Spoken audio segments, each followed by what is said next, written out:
Hi, my name is Tina Stroh, and I'm the owner of Just Plain Yoga Studio in Lemoyne.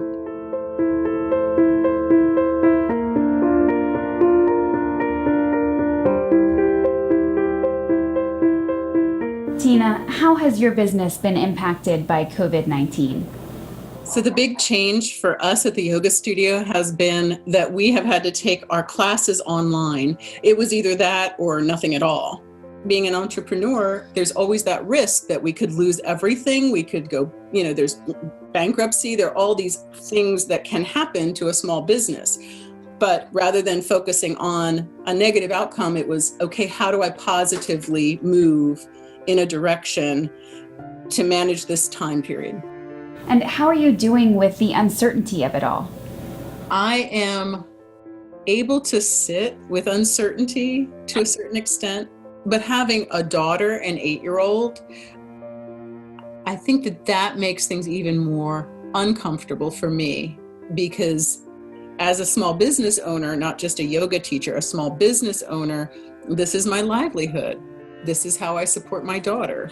So that adds a whole level of stress. So she's with me throughout the day, and we're having to juggle schoolwork and mommy being on Zoom and running yoga classes and then answering emails and clients, contacting me and so on. So it is a juggling act.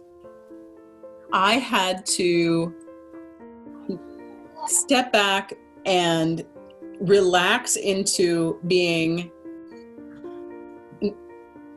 not being perfect. Just, okay, here we are.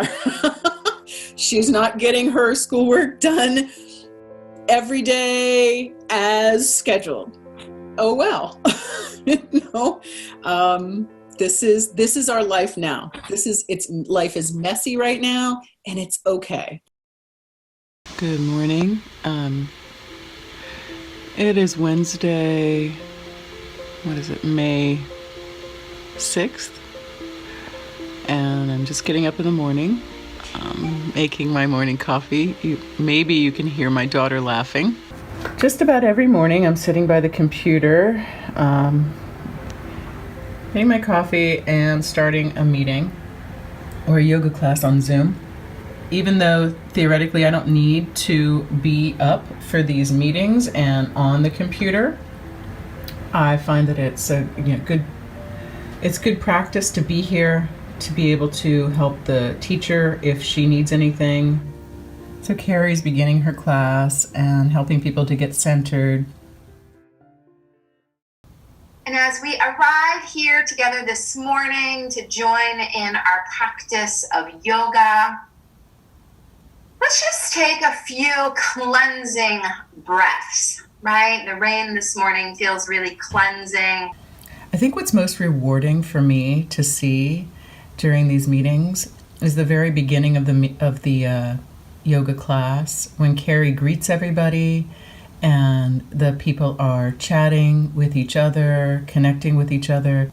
Connection is key right now, staying connected with the community, with each other.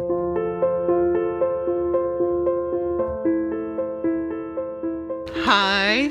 So Natalie and I have just arrived at Londonderry School to pick up some of her school supplies that the teacher left for her. It's surreal to be here because it's just an empty school.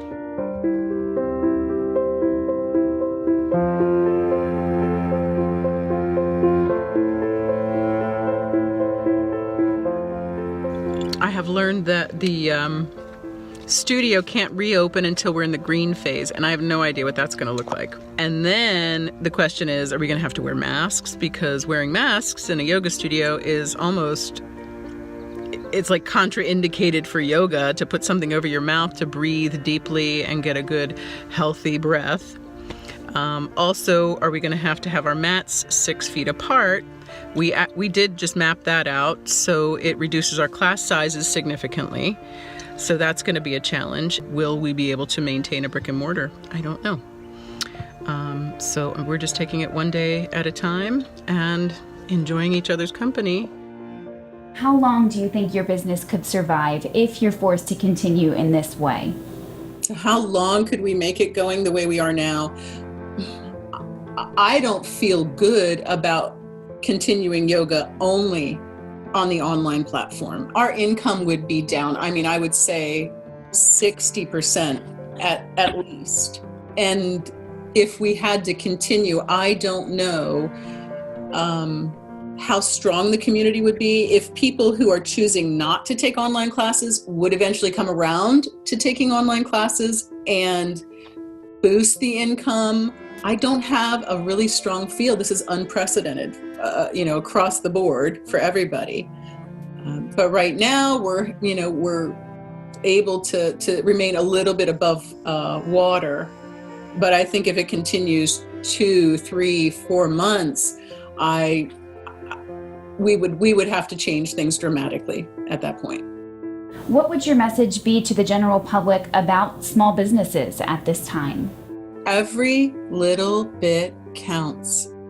Where will you put your money? Will it be in the small business right down the street, or are you going to put your money into another business that isn't local? Do you think that anything positive has come out of this pandemic in your mind? For me, the silver lining has been in my relationship with my daughter that has deepened because of the time we've had together, the concentrated time. So it's been a time to slow down. I feel like that is a positive. And I don't think that slowing down and that stillness is a place of comfort for our culture. And I think that it may be time to reevaluate that we perhaps don't have to be so busy all the time.